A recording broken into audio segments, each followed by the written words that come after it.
अस्सलाम वालेकुम नाज़रीन। प्रोग्राम आज पाकिस्तान के साथ आज एतजाज़ हसन का एक बयान नज़र से गुजरा और उसने बताया कि नवाज शरीफ पर जो कत्ल का इल्ज़ाम लगा हुआ है अरशद शरीफ का, वो इंग्लैंड नहीं छोड़ेगा और पाकिस्तान नहीं आएगा। अब ये भी उसने बता दिया एतजाज़ हसन ने कि सऊदी अरब पनाह ले सकता है, रास्ता भी बता दिया।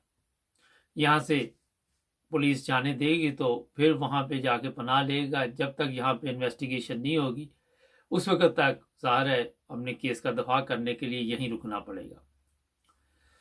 मैं जो बात आपको आज बताना चाहता हूँ, कल जो इस्तीफे मंजूर किए गए, दोनों तरफ जो खेल खेला जा रहा है उसमें जो अवाम की हालत है वो आप सबके सामने है। इसका जिम्मेदार कौन है, इसका कसूरवार कौन है, ये है असल प्रॉब्लम।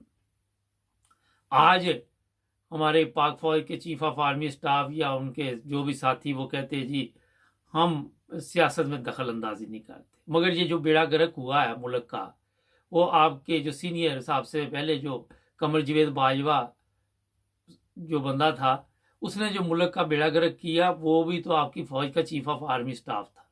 आप उस वक्त क्यों नहीं बोले? आप में से एक बंदे को भी इतनी हिम्मत नहीं हुई कि उसको कहते जनाब ये मुल्क पूरा आप दाव पे लगा रहे हैं और ये गलत कर रहे हैं, मगर किसी ने ये बात नहीं की। यहाँ से पता चलता है कि हमारी जो फौज की क़यादत है वो किन लोगों के हाथ में है। एक तरह तो हमारे दावे हैं, कल भी ये चीफ ऑफ आर्मी स्टाफ का बयान आया, मैंने उस पर बात भी की थी कि हम जो भी बाहर के ममालिक हमारे दुश्मन हैं हम उनसे बखूबी निपट सकते हैं। और बाबा जो घर में बैठे दुश्मन वो आपके इतने ख़तरनाक हैं, उसकी मैं बता देता हूँ। ये वो गेम खेल रहे हैं कि पाकिस्तान को तोड़ने की कोशिश की जा रही है। और आपने देखा कि स्पीकर भी झूठा लानती बैठाया हुआ वहाँ पे, वो भी डबल गेम खेलता है। कभी वो सोशल मीडिया का सहारा लेते हैं और कभी कुछ लेते हैं। कभी कहते हैं जी इन्होंने सोशल मीडिया पे आके कहा था कि हम जो इस्तीफे हमारे मंजूर किए जाए, और अदालत में ये जब जाते हैं तो ये सब मिले हुए हैं, एक ही टीम खेल रही है इस वक्त। लेकिन जो खतरनाक हालात अभी मैं आपको बताऊंगा वो ये हैं कि हर मीटिंग यहाँ पे होती है लंदन में। राना सनाउल्लाह को लंदन बुला लिया और राना सनाउल्लाह के ऊपर भी आपके इल्म में है कि इमरान खान ने कहा हुआ कि ये कत्ल में मुलव्वस है। एक जो नवाज शरीफ यहाँ बैठा हुआ है उस पर भी पिछले दिनों मीडिया पे ये बातें चल रही थी, सोशल मीडिया पे भी, कि इसने उसका कत्ल करवाया अरशद शरीफ का। अब एक कातिल दूसरे कातिल को मिलने के लिए लंदन आ रहा है, खर्चा मर्चा जो है वो पाकिस्तान का होगा और यहाँ से वो मशवरे लेके जाके वहाँ पे ये सारे काम करेगा।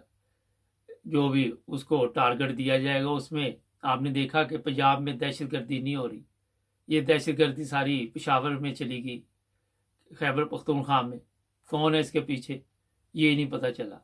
पता कहाँ से चलेगा जब आपके दहशतगर्द आपके मुल्क में बैठे हुए हैं, आप पर हुकूमत कर रहे हैं, तो पता कहाँ से चलेगा। और जो भी इंक्वायरी आप करवाते हैं जो वो वजीर दाखिला ने करवानी है, वो जिसको कहेगा जो मर्जी कर दो। अदालत की वहाँ पे क्या औकात हमारी, हमारी जो सुप्रीम कोर्ट है उसकी वहाँ पे कोई हैसियत है मुझे बताइए। ये हाई कोर्ट है, जो भी है अदालतें हमारी, उनका वहाँ पे होना या ना होना एक ही बराबर है। अगर ना हो तो वो बेहतर है, इसलिए कि लोगों को ये तो पता चलेगा कि हमारे मुल्क में अदालतें नहीं हैं। इंसाफ तो वहाँ मिलना नहीं किसी को भी, करना तो इन लोगों ने वही है जो इनको कॉल आनी है, जो फ़ोन आना उसके मुताबिक ये फैसले करने। तो बेहतर ये है कि इनको बंद कर दीजिए।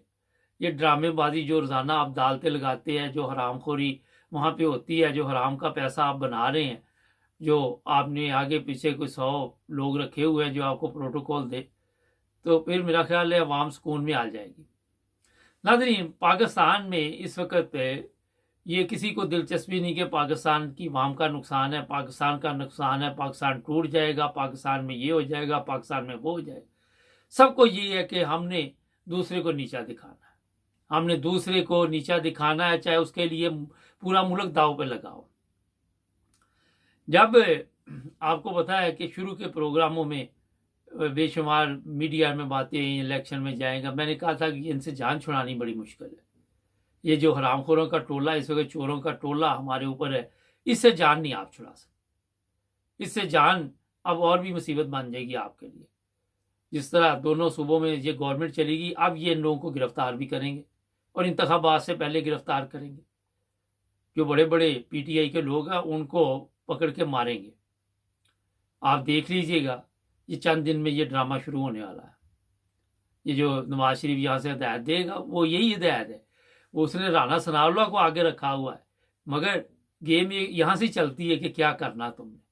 अकेला राना सनाउल्लाह ये काम नहीं करने वाला, आपको इल्म है। ये पूरा गैंग है, उसको कहते चलो ये कर दो, वो करना शुरू हो जाता है। थोड़े दिन ठहर जाए, झूठे केस शुरू हो जाएंगे, पकड़ो पकड़ाई शुरू हो जाएगी। बड़ी बड़ी क़यादत जिनको ये पार्लियामेंट से फारग किया है पीटीआई की, उनको गिरफ्तार करके तशद्दुद किया जाएगा। लेकिन इस दफ़ा जो तशद्दुद होगा वो चीफ ऑफ आर्मी स्टाफ मौजूदा सूबेदार होगा। ये मैं पहले आपको बता दूं, मैं इसलिए कि कौम को पता है कि ये बंदा पीछे आ गया। जिस तरह वो दूसरा चला गया, तो अब 3 साल इसने निकालने हैं। तो 3 साल में भी अगर कोई तब्दीली नहीं आती और हमारा मुल्क इसी तरह चलता रहता है, इसी तरह लोग महंगाई में मरते रहते हैं, तो इसकी जिम्मेदारी भी फौज पे आएगी। क्योंकि 4 दफ़ा मार्शल लगा, फौज इसकी जिम्मेदार है। फौज ने मुल्क का भी कहते जी बेड़ागर कर दिया है, सियासतदान भी कहते हैं, लोग भी कहते हैं। अब फौज इसको ठीक करने के लिए तैयार नहीं मुल्क। ये है सबसे बड़ा मसला। अब खराब कोई करे, ठीक करने के वक्त के जी हमारा तल्लक नहीं, तो ऐसे तो नहीं होता ना। किसी का घर आप गिरा दे और बाद में कहे कि मेरा इस घर से तल्लक नहीं है, तो वो कहेगा जनाब जब गिराया था तो उस वक्त आपका तल्लक था, तो जब बनाना है तो अब मैं कैसे बनाऊं इसे। उसके पास ये हालात ही ना हो कि वो घर बना सकें। तो सियासतदानों की अब ये हालत है कि वो पाकिस्तान को बना नहीं सकते अकेले।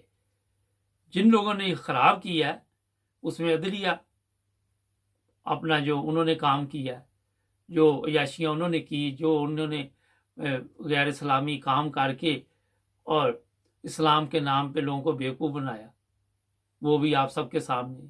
उलमा जिन्होंने तजारत बना लिया अपना मज़हब को, रोज़ बिकते हैं, रोज़ ख़रीदे जाते हैं, और आप देख ले क्या हालात है वहाँ में।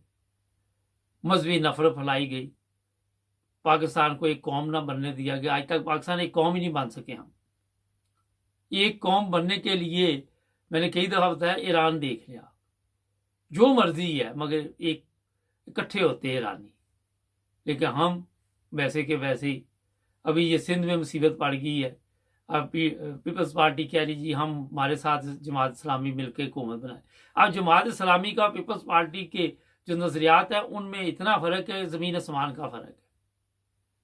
यहाँ पे पीपल्स पार्टी उनके साथ कह रही है कि हमारे साथ हुकूमत बना लो बैठ के। जहाँ इनको नजर आता अपना मतलब, वहां गधे कोई बाप कहना शुरू कर देते।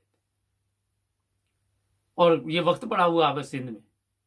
अब मुसीबत बन गई इनके लिए कि अगर जमात इस्लामी ने पीटीआई के साथ गवर्नमेंट बना ली, क्योंकि पीटीआई का भी यही है कि हम रियासत मदीना बनाएंगे, कुछ ना कुछ ख्यालात तो मेरा ख्याल मिलते हैं उनके थोड़े बहुत। तो ये अपने मफादात की खातिर जो कुछ कर रहे हैं, इसमें ना कौम का फ़ायदा है, ना मुल्क का फ़ायदा है, ना मेरा ख्याल है कि जो बिरूने मुल्क पाकिस्तानी रहते हैं उनका फ़ायदा है। अभी ये कहा जा रहा है कि बिरूने मुल्क पाकिस्तानी जो है वो IMF से ज़्यादा फ़ायदा दे सकते हो। पहले अपने कानून तो ठीक करो। कोई पैसे वहाँ लेके जाता उसका बेड़ा गर्क कर देते हैं। वहाँ पे आपने ऐसा सिस्टम बनाया कि माशरे का कि वो भी लूट लेते हैं बगैर मुल्क से जाते हुए। मुझे याद है कि अमेरिका से बंदा गया, कहता मेरा पता नहीं कितने करोड़ रुपये वहाँ पे लगाया, कंगला होकर वापस चला गया अमेरिका। इस तरह के लोगों को मैं जानता हूँ। कहता फ्रॉड है वहाँ, गलत रजिस्ट्रियाँ, गलत ज़मीन, हर चीज़। आज तक आप अपनी ज़मीन का नहीं आपको पता कि रजिस्ट्री कैसे होती है। अभी तक वही हमारे मसले हल नहीं होते कि कब्जा ग्रुप आ गया, फलां ग्रुप आ गया, फलां ग्रुप आ गया। ऐसी दहशतगर्दी फैलाई हुई है। अब ये पंजाब और खैबर पख्तूनख्वा में जब इंतखाबात होंगे तो पहले दहशत फैलाई जाएगी, दहशत गर्दी का खतरा है। 2-4 बम धमाके करवाएंगे, लोगों के जेहन में डर पैदा करेंगे, जिस तरह कराची में किया था। कराची में आपके इल्म में कि पहले बताया गया दहशतगर्दी का खतरा है, आखिरी टाइम तक मुलतवी कर दो, ये कर दो, वो कर दो, ये ड्रामा अब दोबारा चलेगा, क्योंकि इंतखाबात है, ये जो चोरों का टोला ये करवाने के हक में नहीं है। ये मैं आपको बता दूं, इस्लामाबाद में भी नहीं करवा सके, इनके पल्ले कुछ नहीं। तो जनाब, ये मेरी पाक फौज के चीफ ऑफ आर्मी स्टाफ से बड़े अदब के साथ गुजारिश है कि देखे, आपने इस मुल्क को ख़राब किया, आपने सियासत को जहां तक पहुंचा दिया, अब इसे एक दफ़ा ठीक करें। एक दफ़ा इसको जो ख़राब किया वो तो ठीक करके जाए ना। सियासत में तो हिसाब का है या नहीं है, ये तो पता चलता रहता है। इन जमातों से जान छुड़ाएं, जो चोरों का टोला आपने हमारे ऊपर ला के बैठा दिया। नाज़रीन, हमारे चैनल को सब्सक्राइब करें, जुड़े रहे हमारे साथ।